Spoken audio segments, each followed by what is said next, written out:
Bangladesh red crescent society Feni ইউনিটের সদস্য নির্বাচন উৎসবমুখর ও শান্তিপূর্ণ পরিবেশে সম্পন্ন হয়েছে। সকাল থেকেই ভোটারদের উপস্থিতি ছিল উল্লেখযোগ্য। দীর্ঘদিন পর নির্বাচন অনুষ্ঠিত হওয়ায় সাধারণ ভোটার সহ বিভিন্ন প্যানেলের প্রার্থীদের মাঝে লক্ষ্য করা গেছে বাড়তি উৎসাহ উদ্দীপনা। নির্বাচন কেন্দ্রে ছিল শৃঙ্খলা, নিরাপত্তা ও সৌন্দর্যের পরিবেশ। ভোটাররা লাইনে দাঁড়িয়ে নির্বিঘ্নে ভোটাধিকার প্রয়োগ করেন। এছাড়া প্রার্থীরা বলেন, দীর্ঘদিনের ভোটাধিকারের অধিকার আমরা ফিরে পেয়েছি।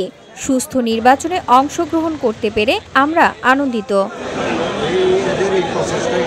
প্রতিদ্বন্দ্বী প্যানেলের নেতৃবৃন্দ বলেন, অনেক বছর পর নির্বাচন হওয়ায় তারা অত্যন্ত আনন্দিত। এই নির্বাচন রেড ক্রিসেন্টের মানবিক কার্যক্রমকে আরও গতিশীল করবে বলেও তারা আশা প্রকাশ করেন। প্রার্থীদের কাছে সবসময় আমাদের চাওয়া পাওয়া থাকবে ইনশাল্লাহ।